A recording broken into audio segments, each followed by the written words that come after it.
샬롬 할렐루야. 십계명 8번째 제8계명 도적질하지 말지니라 라는 말씀에 대해 살펴보겠습니다. 첫째, 육적인 의미의 도적질. 육적인 의미의 도적질이란 내 것이 아닌 것을 빼앗거나 몰래 취하는 것으로서 이러한 일이 죄임을 세상 사람들도 잘 압니다. 그런데 어떤 사람은 자신이 도적질을 하고 있으면서도 그것이 도적질이라고 생각하지 않습니다. 예를 들어 일상생활 속에서 별 생각 없이 남의 물건을 허락 없이 갖다 쓰는 경우가 있습니다. 가깝고 허물없는 사이라거나 혹은 값싸고 사소한 물건이니 굳이 상대의 허락을 받지 않아도 괜찮다며 양심의 가책을 느끼지도 않지요. 부득이한 상황에서 허락 없이 물건을 사용했다면 사용 후에 즉시 돌려줘야 하는데 그나마 돌려주지 않는 경우도 있습니다. 이는 물질적인 손해를 입힐 뿐만 아니라 상대를 무시하는 행동이지요. 아무리 사소한 물건이나 음식이라도 또한 아무리 절친한 사이라도 주인의 허락 없이 썼다면 하나님 보실 때 도적질입니다. 또 어떤 사람은 주변 사람의 것을 사용하면서 그냥 달라 하거나 빌려달라 합니다. 빌려달라 해놓고 다 써버리는 경우도 있고 혹여 돌려준다 해도 그 물건을 쓴 만큼 상대에게 손실을 입힌 것이지요. 정녕 양심이 깨끗한 사람이라면 아무리 작은 것이라도 남의 것을 취하였을 때는 가책을 느끼게 됩니다. 다음으로 훔치거나 빼앗은 것이 아니라 해도 남의 것을 부당하게 취했을 때는 도적질이 됩니다. 예를 들어 자신의 직위나 권세를 이용하여 뇌물을 받은 경우나 장사하는 사람이 손님에게 바가지를 씌워 부당한 이익을 취했을 때도 선한 사람은 반드시 양심의 가책을 받습니다. 비록 몰래 훔친 것이 아니라 해도 정당하게 취한 것이 아니므로 엄밀히 말하면 도적질에 해당하는 것입니다. 두 번째, 영적인 도적질. 영적인 도적질이란 곧 하나님의 것을 도적질하는 경우입니다. 이는 구원과도 직접적인 관계가 있습니다. 예수님의 제자 중 가룟 유다는 재정을 맡아 이를 정직하게 관리하지 않고 도적질하였으며 결국 사단의 역사를 받아 예수님을 팔기에 이르렀습니다. 이렇게 스스로 죄악을 쌓아감으로 회개의 영도 받지 못한 채 사살하여 비참한 최후를 맞고 말았지요. 오늘날도 교회에 다닌다 하면서 하나님의 재정에 손을 대는 경우가 있습니다. 겉으로는 신앙생활을 하고 직분도 감당한다 하지만 이미 너무나 많은 죄의 담으로 막혀 있기에 자신이 얼마나 무서운 죄를 짓는 것인지 깨닫지도 못하지요. 그 죄가 끝까지 사람 앞에 드러나지 않으므로 징계를 받지 않는다 해도 사실은 그것이 오히려 더 무서운 죄입니다.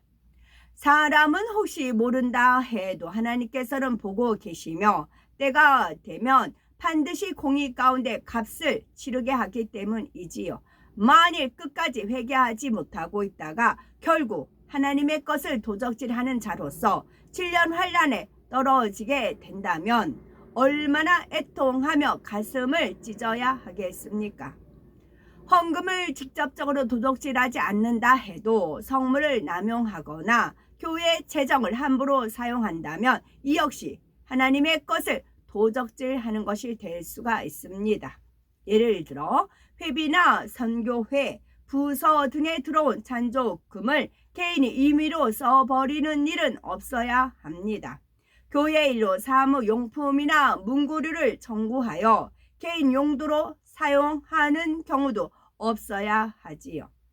교회 재정으로 물품을 구입하거나 사용할 때 함부로 낭비하는 것, 또 청구한 재정을 사용한 후에 잔액을 반납하지 않고 다른 용도로 써버리는 것, 사사로운 일로 교회 전화를 사용한다거나 비품을 사용하는 것도 마찬가지입니다.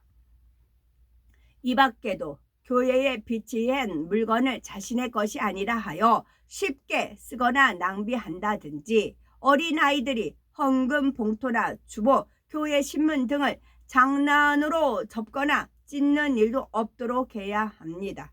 이런 일들은 사소하게 보일 수 있지만 영적으로 하나님과의 사이에 담이 될 수 있습니다. 정녕 하나님을 사랑하고 존중한다면 하나님의 것을 자기 소유보다 더 아끼는 마음이 듭니다. 영적인 도적질 가운데서도 특별히 11조와 헌물을 도적질하는 것에 대해 하나님께서는 엄히 경계하고 계십니다. 말라기 3장 8절에서 9절에 사람이 어찌 하나님의 것을 도적질하겠느냐, 그러나 너희는 나의 것을 도적질하고도 말하기를 우리가 어떻게 주의 것을 도적질하였나이까 하도다. 이는 곧 11조와 헌물이라. 너희 곧 온 나라가 나의 것을 도적질하였으므로 너희가 저주를 받았느니라 말씀하십니다.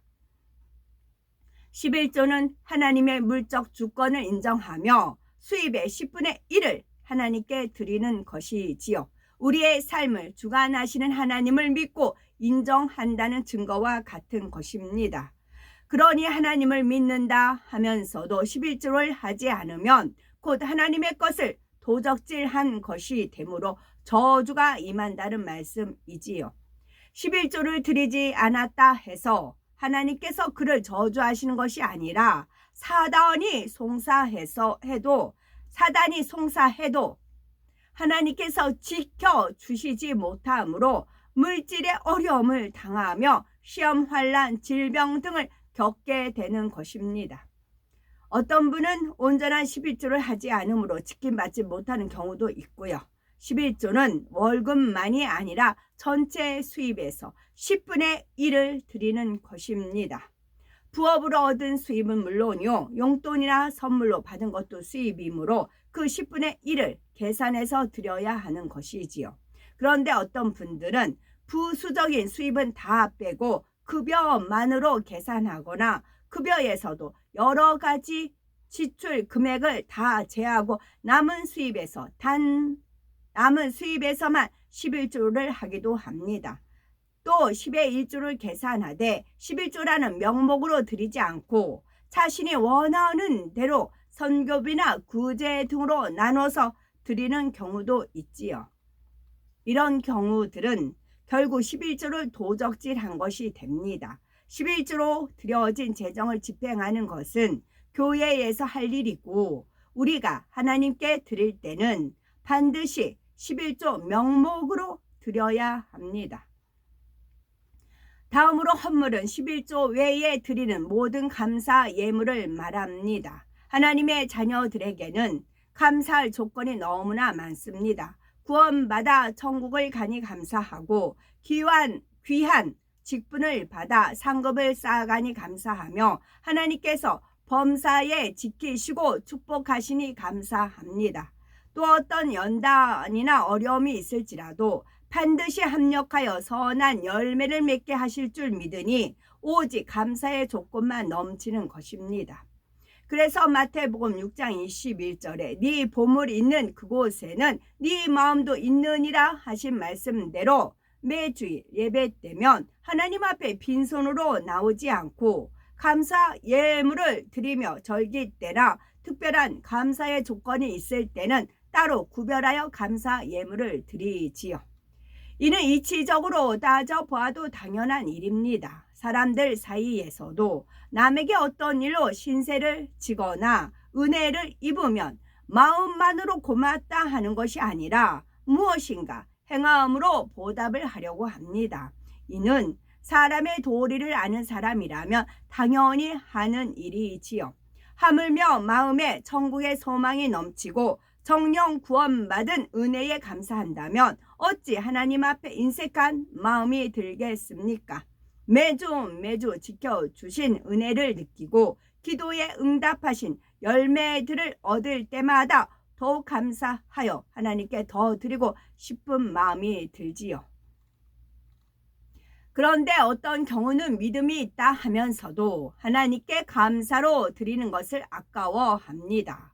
11조는 구원과 직결된다 하니 두려움으로 드리지만 그 외에 헌물에는 인색한 사람들이 있고 다른 사람들의 시선 때문에 마지못해 드리는 경우도 있지요. 그러나 마태복음 6장 24절에 한 사람이 두 주인을 섬기지 못할 것이니 혹 이를 미워하며 저를 사랑하거나 혹 이를 중히 여기며 저를 경히 여기임이라 너희가 하나님과 재물을 겸하여 섬기지 못하느니라 했습니다.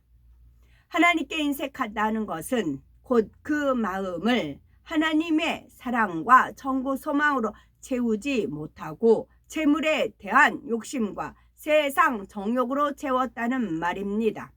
아직 초신자라면 이해할 수가 있겠지만 신앙생활 오래 하면서도 계속 그런 마음이라면 믿음이 성장하는 것이 아니라 오히려 퇴보하기가 쉽지요. 받은 바 은혜도 점차 기억에서 멀어지며 감사의 조건도 줄어들게 됩니다. 그러니 마땅히 드려야 할 헌물을 도적질할 때 이는 결국 구원과도 관계가 있는 것입니다.